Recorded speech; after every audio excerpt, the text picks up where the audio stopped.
when you're recording this. All right.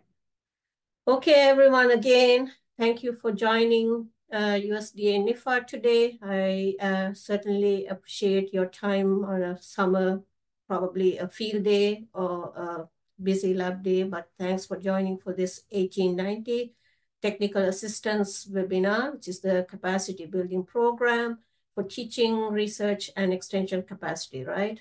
So I am going to actually start by just moving the slides, and I hope everybody can hear me well, and also everybody can see me, if not, see the slides.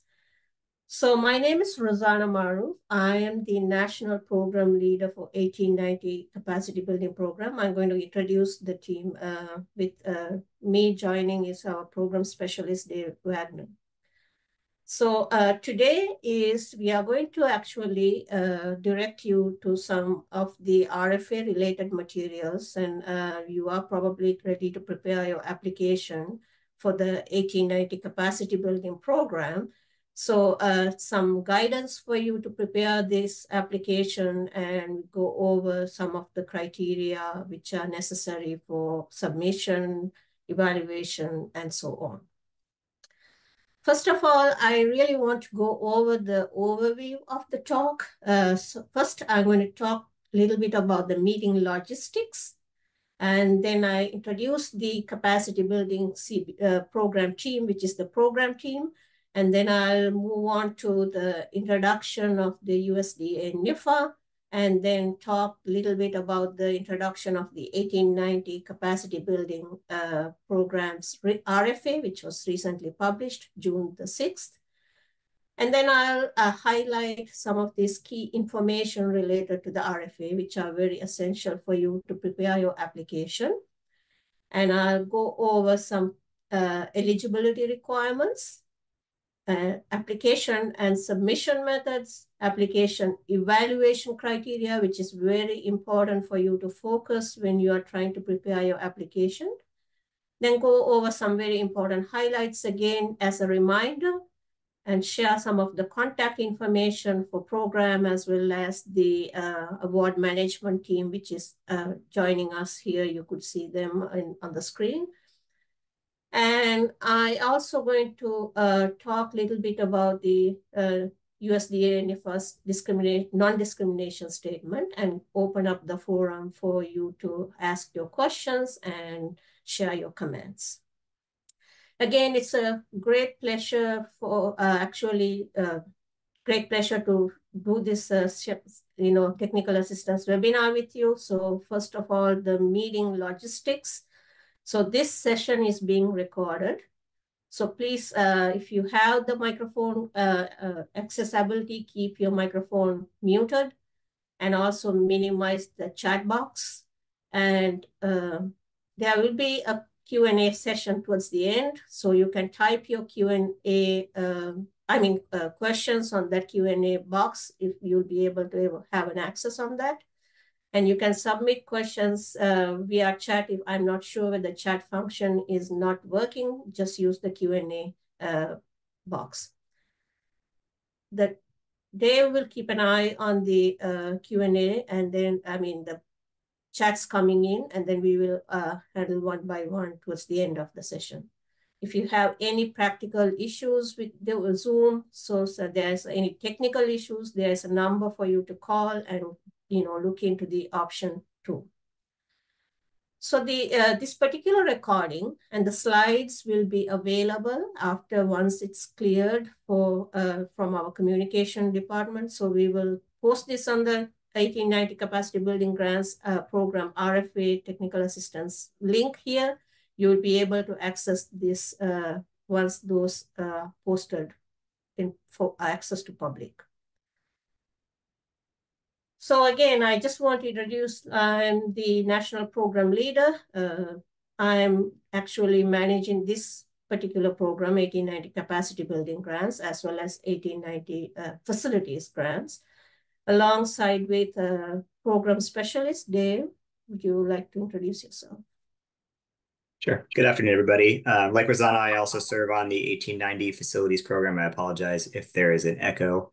You'll see my email address and phone number throughout our program material, so feel free to reach out to me at any point with questions. Thank you, Dave.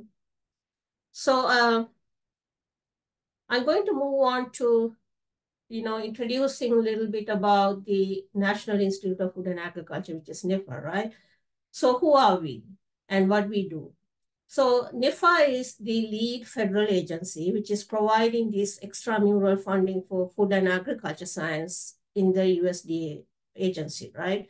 So it is actually, our mission is to invest in advancing agriculture research, not only research, but also education and extension to solve societal problems or challenges which are relating to agriculture and food sciences. Our vision is to catalyze transformative discoveries through research or education and extension engagement to address agriculture challenges. In fiscal year 2024, the total appropriate budget for NIFA was $1.96 billion.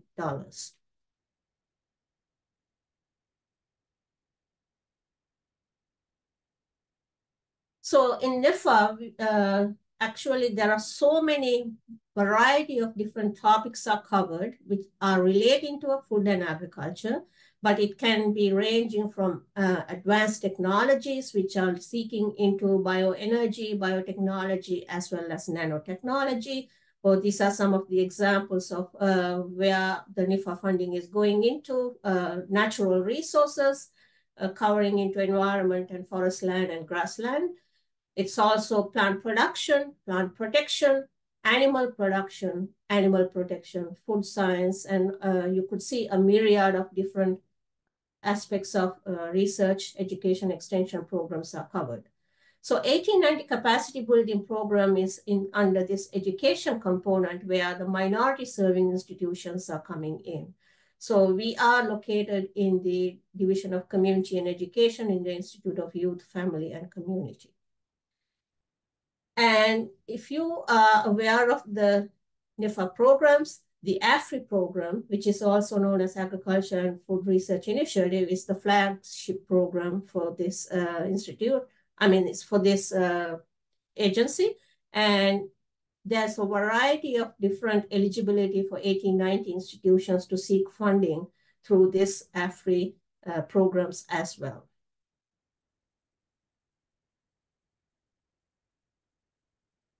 So I'm just going to switch gears here and introduce you to the 1890.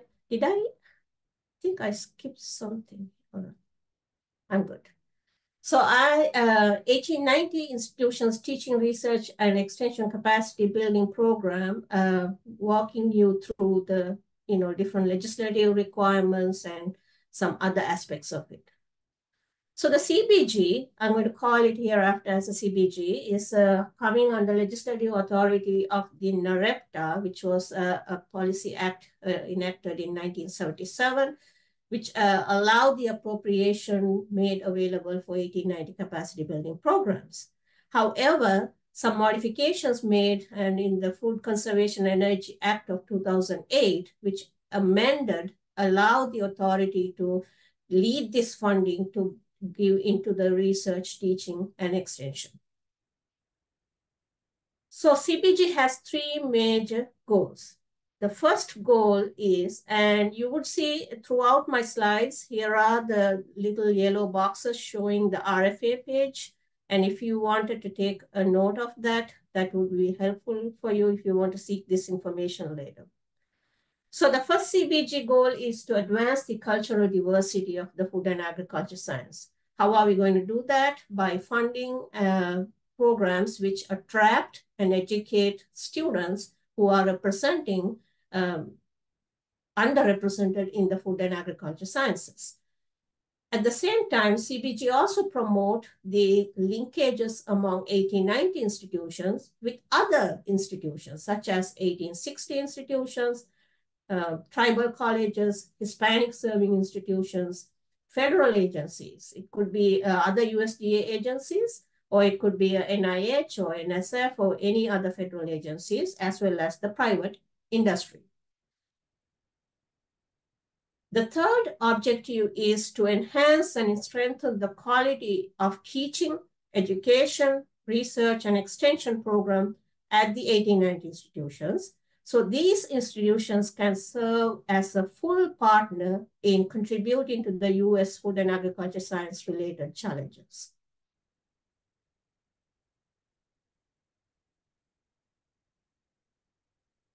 The CBG program is well aligned with, there are strategic plans, and this program is aligned with goal 1, 2, 4, and 6.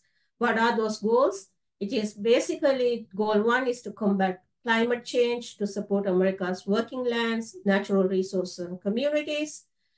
Goal number 2 ensures the America's agriculture system is equitable, resilient, and prosperous. Goal number 4 is to make safe, nutritious food available to all Americans. And goal number 6, attract, inspire, and retain an engaged, motivated workforce who would be proud to represent the U.S. Department of Agriculture.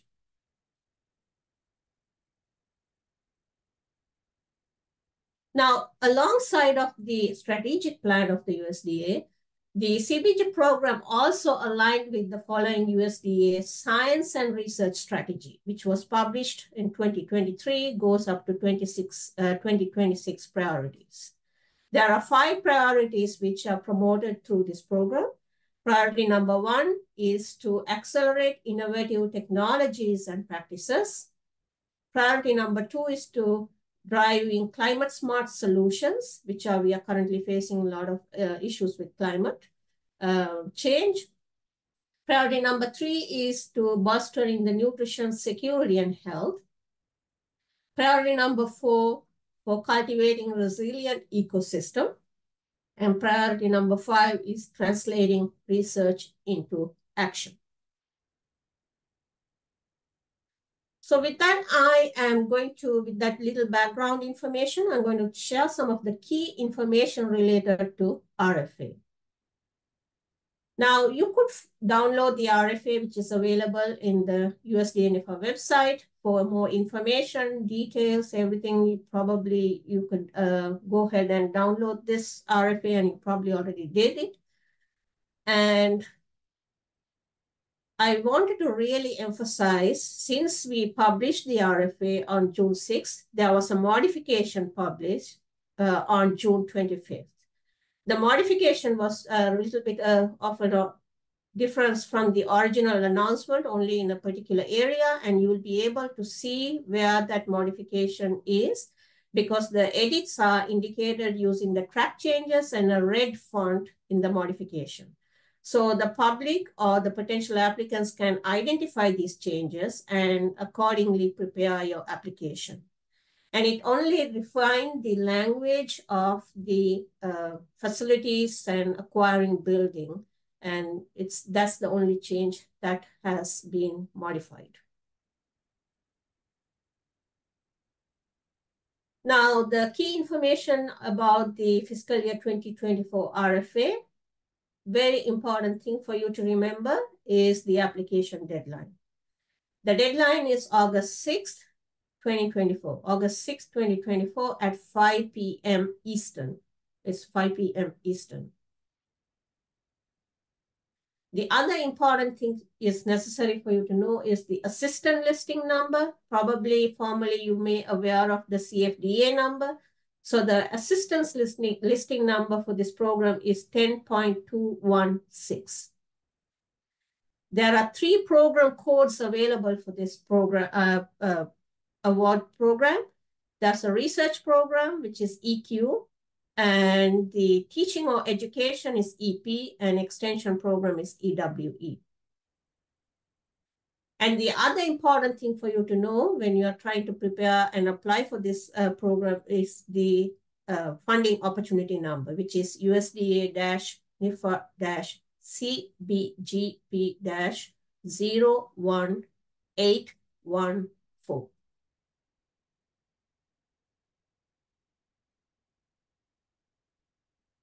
So I want to share some of the information regarding our past funding. In fiscal year 2023, there were about closer to 28 million available, and we received 200 applications. And of that 200 applications, 170 was selected for peer review after the NIFA's administrative review. And finally, we awarded 62 awards. However, we also had some additional funding came through last year with some of the legacy fundings available through 2014 through 2018, closer to $3 million, which allowed us to fund additional 6 more awards. Therefore, fiscal year 2023, a total of 68 awards were made. Anticipated funding for fiscal year 2024 is closer to about $28 million. And we anticipate to fund closer to about 60 awards. And a maximum amount for the award is, it can go up to $750,000, depending on the type of application. This particular program does not require a matching funding.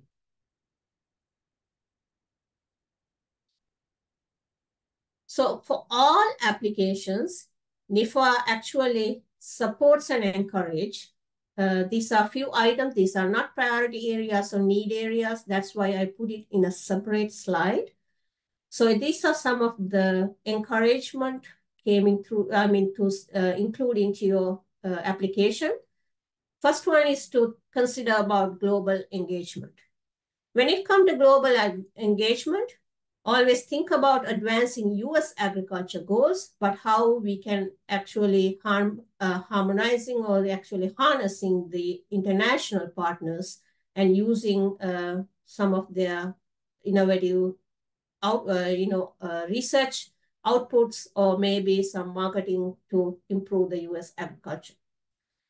So the second one is the development of the leadership qualities in the next generation of the students. So this is important because we are actually, one of our goals is to prepare for the next generation of students to represent in agriculture careers. So any application which can actually helping in developing leadership qualities such as team efforts, interpersonal skills, critical thinking, acquiring a critical knowledge and skills. These are important for training to students who will be representing in the next generation of the workforce. The program also introduced some special emphasis area, which actually asking for applicants to consider about better management practices in conventional agriculture or organic production system, and how we can enhance the plant protection, production, animal welfare, or quality of the food production. And finally, it's also encouraging the building of artificial intelligence and machine learning component capacity at 1890 institutions. There are 12 priority areas which are listed on the page 7 through 8 of the RFA, which are myriad of different priority areas covering from a variety of food and agriculture sciences, ranging from human health, nutrition security. I'm just going to randomly pick sustainable agriculture, or could be a water quality or climate smart agriculture or workforce development. And this alternative coloring is just maybe because for it to be for visible clarity. None of these priority areas are important than the other. All of them are equally important. CPG priority areas are the one I listed before, but additionally, it also identifies some other general food and agriculture sciences area based on the need.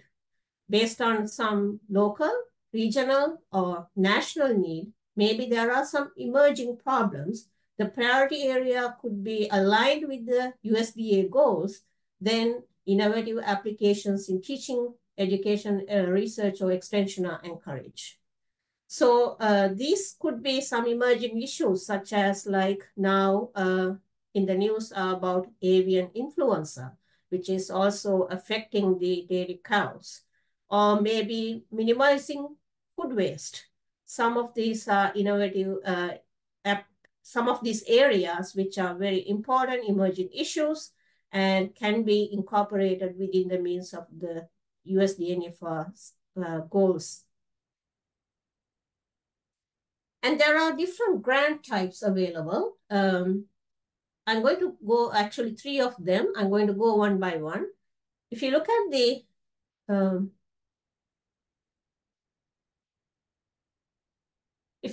the page, I can see it. It's actually somehow covering it. The first type is the standard grant, which is an individual grant. I mean, it is an individual institution applies on its own behalf because it's only one PD may be interested in applying and only one institution involved in it. It is only a single subject or single discipline. And then there is the collaborative grants. Collaborative grants, the name itself implies, is actually bringing in a critical mass of expertise, knowledge, and technology from multiple institutions or multiple partners. So these projects are also could be multidisciplinary, or they could be interdisciplinary. But one thing to remember is the applicant's institution, the host institution, should not transfer more than 50% of their awarded funds to the pass-through entities or the sub-awards. And the third one is the professional development grant. And this is a special kind of application grant type, which is only intended to provide an opportunity for the individual faculty member to enhance their professional development in the area of teaching, education, research, or extension work. The project types and maximum request allocations, because if you come across these terms, grant types versus project types, if this is the grant type, which is a standard grant, collaborative grant, or professional development grant. Now, project types are either it could be teaching education, it could be research, or it could be extension or integrated. Now, these are the ceilings which are shown for a standard grant, maximum amount, how much you could apply for, and this breakdown is available.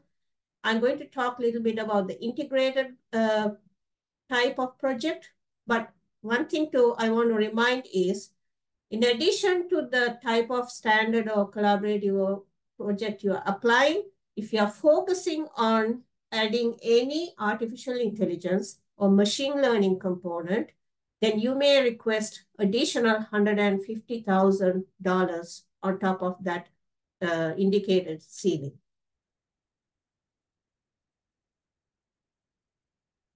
Now,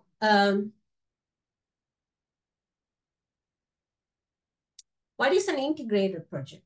Integrated project is basically including 2 of the 3 project types. So it could be either teaching and extension or research and extension or any other combination. However, the applicant must name one of the project type as the primary because we do not have a project type to list for the integrated project. So you have to identify the primary project type, which one, how do you decide that? Which one is the primary project type? Any of the type, for example, if you have a research and extension project, then 2/3 of the funding of the that budget is going into research. That is the primary project. So please use the primary project type program code in project summary because you need that program code in the project summary sheet. Let's look into the applications, awards, and project duration. Now, professional development application, an institution can submit up to maximum 3 applications, but only 1 is awarded to a faculty member for institution. And the project duration can go up to 1 year or 12 months. However, for standard or collaborative applications, an institution can apply up to 12 maximum, and any institution which are at receiving awards, they cannot receive more than 10% of the available funds. And the project duration can go up to 36 months or 3 years. There are some restrictions or type of applications which are basically looking into new applications of a brand new one. Probably someone here who submitted an application last year got some good review comments, but did not get fund, but they also can resubmit that application.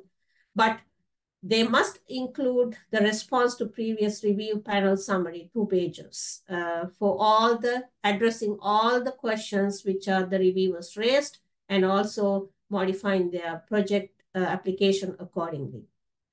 There are renewal applications also can be submitted. These renewal applications is something ongoing project, but if you want to go deeper into the same area, it is going to be submitted as a renewal application beyond what it is funded currently. And it must contain a progress report and evidence for implementation of management plan for existing project.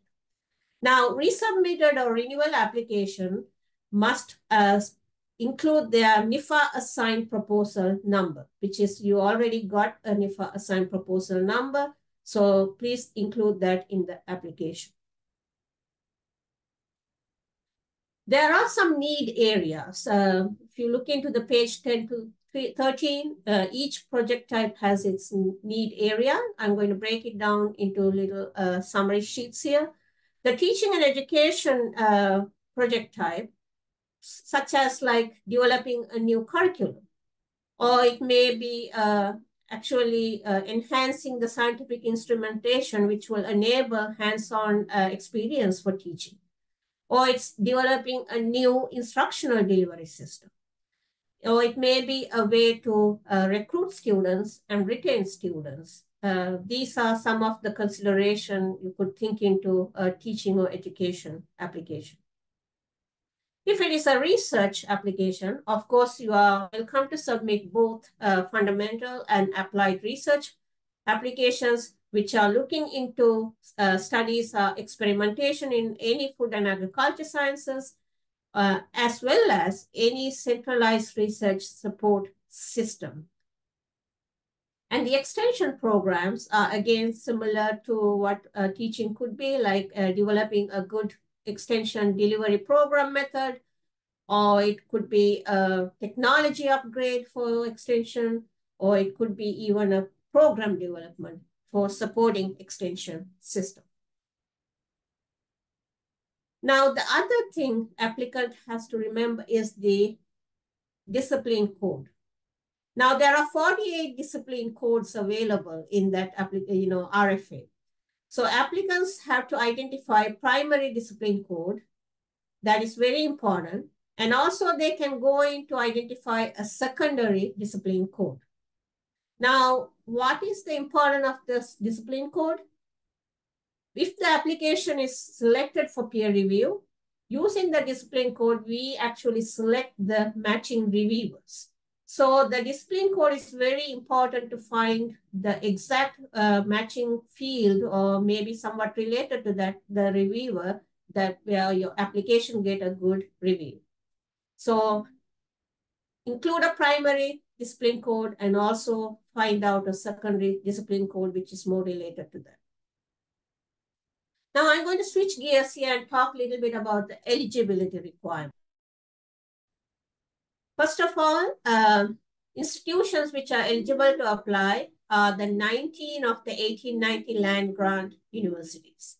They are mostly concentrated in the southern area and southeast, and some are in the northeast.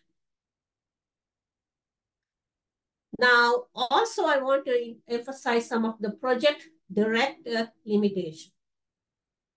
Now, US citizenship is not required for any faculty who serve as a program director or project director or co-PD, or even a key personnel or consultant on a standard or collaborative project. However, US citizenship is really required for a faculty who will be serving as a PD on a professional development grant. Faculty and students who may be receiving some sort of a support for developmental activities, such as like the professional development or tuition or other education costs, also must be citizens of the United States. Now, there are some other project limitations which we wanted to consider. Any faculty who may wish to apply for this grant, they can have maximum of 2 active CBG projects. So if an applicant has 2 active projects already, then at least 1 project must be scheduled to expire at the end of the current fiscal year.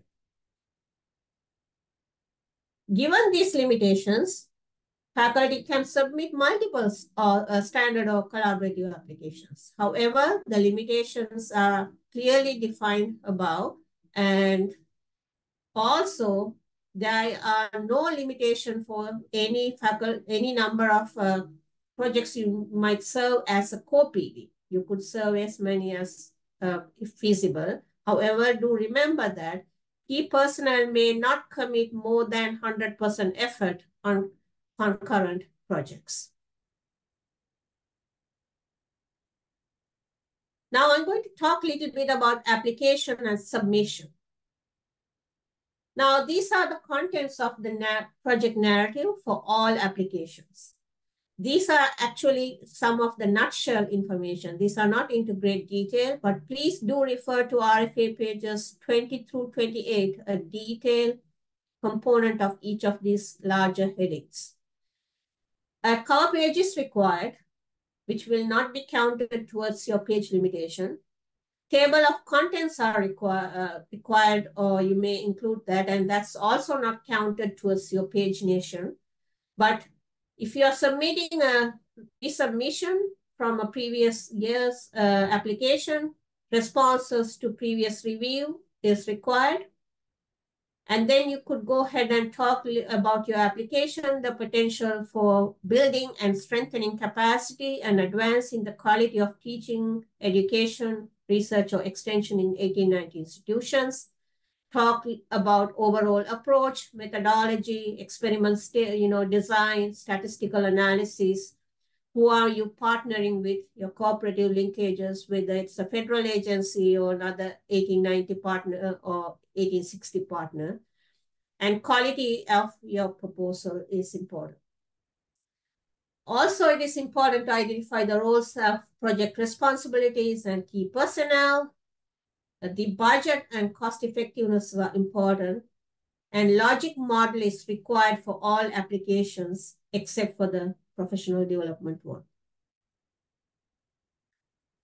There are other additional documents required for professional development application. Those are the ones I shared for in general, but these are additional requirements for professional development application. If you are applying for a professional development grant, the merit of the proposed activity as a mean that would enhance the capability and competitiveness of the applicant must be highlighted, because this is the award for professional development for the applicant or the faculty. How appropriate is this proposed idea? And are there any pitfalls or limitations in implementing? We always have to identify, because nothing is going to work 100% as proposed. And if that's going to happen, how it will be mitigated through alternatives. And then what's the merit of this applicant's experience? And is it relevant to the 1890 institution's mission and vision, agriculture-related mission and vision? And is it relevant to the US agriculture? And whether the proposed budget is cost-effectiveness, is it cost-effective, and is it appropriate? Then we come to the other attachments for all applications. These are some attachments, and please do note that these attachments, some of them are required and very important. For example, the data management plan is required. That's why I put it in the red. All applications must include a data management plan, and investigators must provide a detailed, up to 2 pages, no more than 2 pages, business plan, which should include how the data will be generated, what are the expected data, how the data will be stored, how it will be formatted, how it will be analyzed, how it will be disseminated, and how it will be protected, and how it will have an access to public. This is very, very important. And data management, any applications which do not submit data management plan will not be considered for peer review. It will be actually returned. So if you need more information about that, NIFA website has a lot of information sharing about the data management plan. There are some generic models as well as criteria are described. As I said, logic model is required for all projects except for the professional development one. And there's an institutional letter which is signed by the Dean of the Agriculture or Director of Extension or Director of Research, also required. And all these details are available in pages 26 through 27. Other than that, some other attachments which may be applicable as it fits, some of the accomplishment report of previously funded projects, if it is a renewal, progress report, and also collaborative arrangements. If you have any collaborative agreements with arrangements or sub-awards with other institutions, other entities, there are commitment collaborative arrangement letters. And also the school or the institution or the college goals and objectives.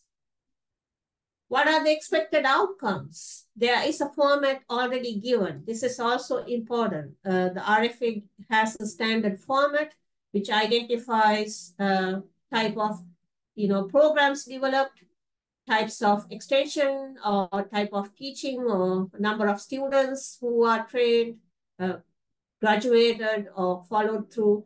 All of that are actually given in breakdown, and we require quantities in number. And there are also a mentoring plan. If you have students, undergrads, graduate students, postdocs, high school students, how are you going to mentor them? And the details are identified in the RFA as well.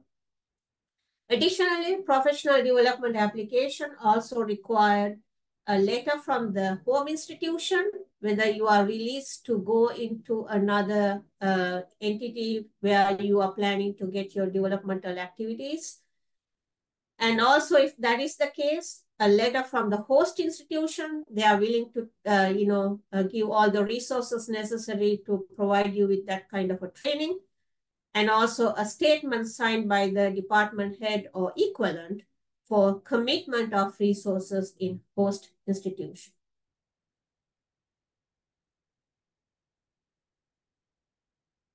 And I mentioned about the artificial intelligence and machine learning component. So the RFA identifies 2 institutes which are USDA NIFA already recognized institute, and we are encouraging you to partner with USDA NIFA proposed AI institute. For some reason, if you are unable to partner with them because they also have a very heavy traffic, a lot of applicants wanted to collaborate with them, you may identify a suitable entity for you to partner with. However, please do remember that if you identify another entity to partner with, you had to get a prior approval from the program.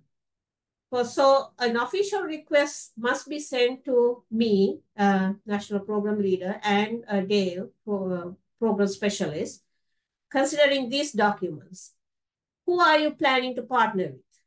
What is the potential co-project director CV and their qualifications and experience?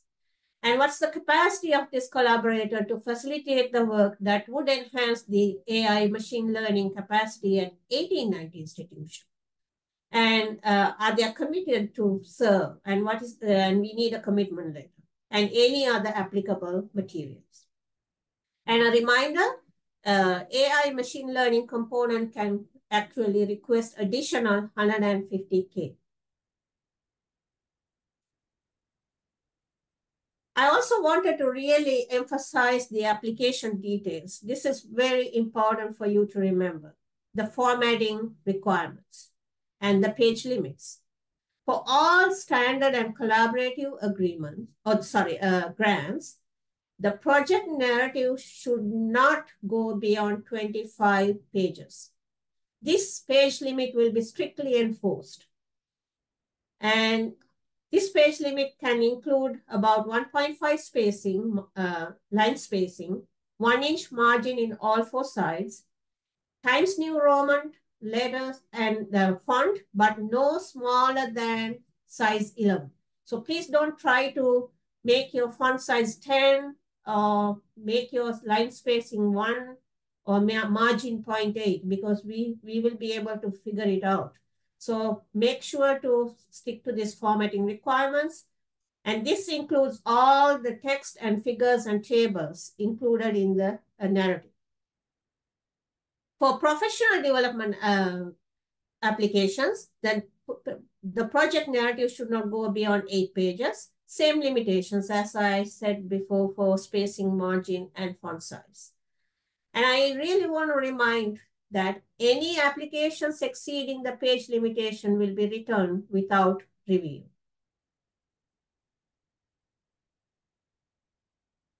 So to submit your application, NIFA only accepts electronic submission. So all applications must be electronic, and you could look into the nifogrants.gov application guide that elaborately describe all the details. So application documents must be transferred to a PDF form, right? Portable document format to be accepted by the NIFA, including the narrative, the budget justification, any documents you're submitting, convert them into PDF before submitting it. Grants.gov may allow other formats, but NIFA does not allow other format other than the PDF. So please do not, submit your Excel worksheets or Word files, and just all your ancillary documents, everything should be converted to PDF. And also when you are using PDF, there are different types available in the market. So do not use the third-party PDF builders. Sometimes it might create some issues with our system, may not be compatible. Now I'm going to talk a little bit about the evaluation process. This is important while you are preparing your application. We have to keep in mind the evaluation process in order to prepare a best application. Now, the evaluation process are 2-part. Once the deadline is over and the NIFA staff, the program staff, we will screen every single application. This is where we pay careful attention to the page limits and line spacing and margin and the documents which are required. And we will do this administrative requirements. And if any applications which are meeting any and all applications which are meeting these administrative requirements will actually move into the next level of evaluation, which is actually scientific peer review process. This is actually to evaluate the technical content of the application. So each application will be evaluated by 3 peer reviewers and a 4th reader. So once once this review is done, we will hold our panel, and the program staff will recommend application based on these 3 criteria. Either the project is approved for support from currently available funds, or it is declined due to insufficient funds. An application may be also declined due to unfavorable review it received during the review process. Now, the panel process is like multiple steps. So the proposals are first assigned, and 3 reviewers and a reader will read that. They will submit their reviews. And all this individual review, we will evaluate it before holding in the panel. And, all these individual reviews are going to highlight the strength and weakness of each application. Then we will come into a panel, and the panel discussion will take place. Reviewers will actually evaluate these reviews submitted, and then it will open for every other panel members to contribute. And then panelists will actually rank their proposal or rate the proposal based on our ranking board. Now, evaluation criteria is very important. How are we going to evaluate it? The reviewers will be actually very well in advance be told and notified about the evaluation criteria, so they are going to focus on this. So standard and collaborative grants mainly we are going to look at the potential for building and strengthening capacity and advancing the quality of all the three missions, teaching, research, and extension.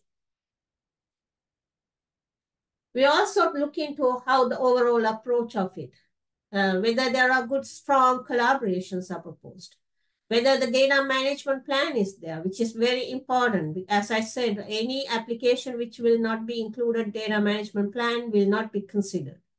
And then the quality of the proposal. How are the key personnel? Are they qualified? Are they committing enough time to do the work? And is the budget reasonable? Is there any way of cost saving? And is it the cost effectiveness identified in the overall budget? When it comes to professional development grant, as I said, it is an individual component. I mean, it is a merit for the individual. So we are going to look into the merit proposed activity for enhancing and capability for the applicant's competitiveness. So the merit and applicant's experience will be considered, whether it is meeting 1890 institutions' vision and mission, and U.S. agriculture, is it going to contribute positively to U.S. agriculture, and whether the budget is appropriate. So this is very important to highlight the timeline of the competitive program. This is a very high volume program. As I indicated before, we received closer to 200 applications. So there are 2 months or 60 days given for proposals to due, which is due on August 6th. And once application is closed, we will go through the administrative screening as well as the peer review and the peer review panel. And finally, we will actually come up with the proposal funding notification. And that would take about 3 to 4 months. From there, the awards will be recommended to our award management division, and then to finalize and make awards, it might take up to 2 months. So on average, a competitive program may take about 5 to 6 months from the proposal due date to an award being made to the institution. So we will keep you updated as much as possible, but we also appreciate your patience. Now, I really want to highlight some of the key components which you may want to consider.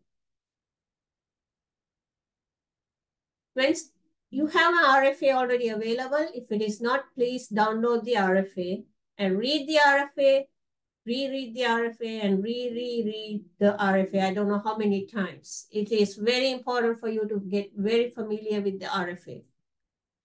Please pay attention to parts 4 for submission and 5 for review requirements. All applications must be submitted electronically. Provide an accurate email address where it is designated in part 5. You may want to contact the grants.gov help desk for technical support if you have any issues with them. Also, first-time grants.gov users have to get this UEI, which is known as the Unique Entity Identifier. Please bear in mind that getting these credentials may take some time. It's not like immediately you can apply something and get a number.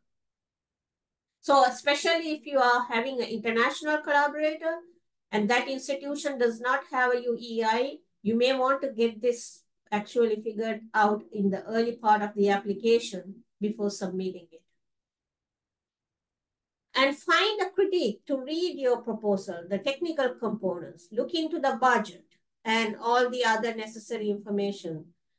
Any lack of clarity or flaws, and address them prior to submission. A second pair of eye or another third pair, fourth pair of eye would be helpful for you to identify. Sometimes we don't see what is in there. The application evaluation criteria is important. And also, I encourage you to have a good relationship with your office of the sponsored program, because the OSP office staff are well versed with the budget and submission process. So establish a relationship with that and work with them accordingly. Some common mistakes. The deadline. Timely submission is very important. I can't stress this anymore. Applications that is submitted after a minute late or maybe seconds late may not be actually considered, and maybe the whole proposal can be rejected. So 5 p.m. Eastern is the hard deadline. Application eligibility. Please read the eligibility information in RFA for institutional, partnership, funding limitations, and priority areas and other things.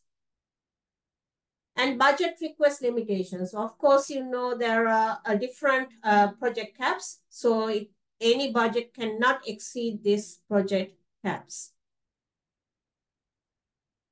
I also want to share some NIFA resources, which are here available for you to look into the NIFA webinars, sign up for the newsletters to get updates. There's an events calendar. There are some other funding opportunities if you are interested in pursuing for other NIFA opportunities. Actually, I can show some of these QR codes if you are interested in scanning. If you have a smartphone, you could scan it to explore our programs or reach out to agency staff. You can also participate as panel reviewer, which we encourage, and subscribe to NIFA update. I'll give you a few seconds if you are interested in scanning those QR codes.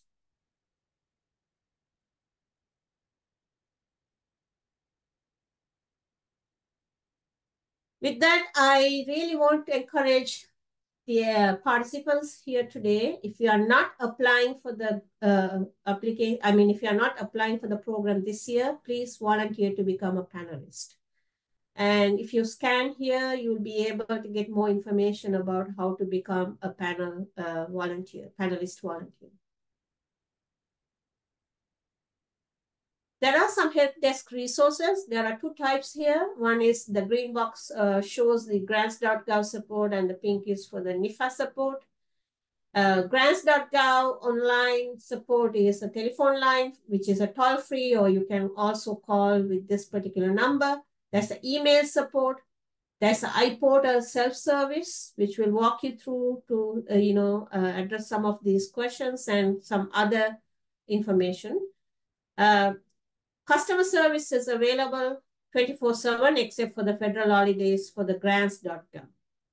NIFA support, if you need anything, please reach out to grants application questions at usda.gov. The business hours are Monday through Friday, 7 to 5 p.m. Eastern, except for the federal holidays. And with that, I want to share our contact information for program. As my name and address and phone numbers, email address and phone number is given here, as well as for Dale. And if you want to take a note of that. With that, I really want to introduce our customer care team, which is the award management division, which is actually coming into play in the post-award activities.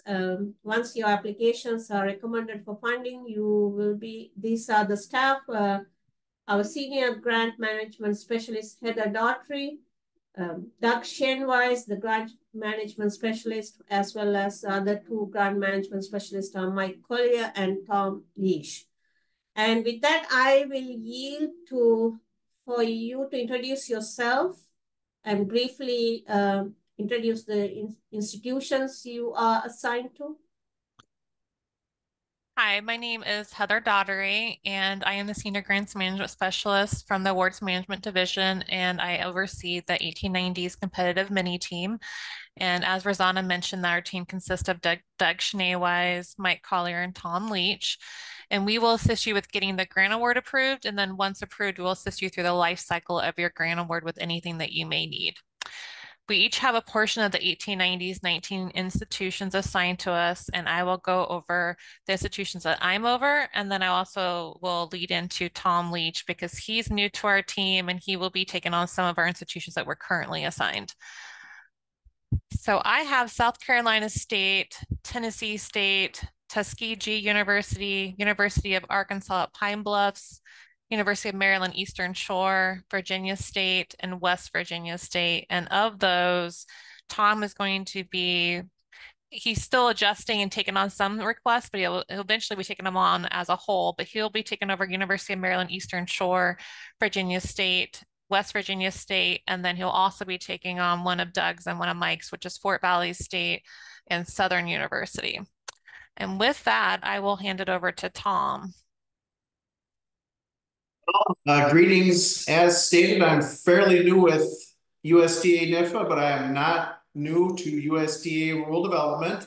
I've been in the position about 2.5 months, but I do have 18 years with USDA rule development, and I am looking forward to working with the 5 institutions that I'll be assigned. All right, we'll move it on to Doug Schneewise. Yeah, hi, I'm Doug Schneewise. Your contact for Alabama State A&M University, Alcorn State University, Central State University, Delaware State University, Florida A&M University, and Fort Valley State for now until Tom gets up to speed and he'll take over. And last but not least, Mike Collier. Hey, good afternoon. Mike Collier or Michael, it doesn't matter. I go by either. I am over Kentucky State University, Langston University, Lincoln University, North Carolina A&T, State University, Prairie View, and Southern. And again, Southern University will be going to Tom once he's kind of up and running. Thank you all, our AMD team, and thank you for coming today. And with that, I just want to share our non-discrimination statement for the USDA NIFA, which is USDA itself, which is USDA is an equal opportunity provider, employer, and lender. With that, I really want to thank you for joining and your patience. And if you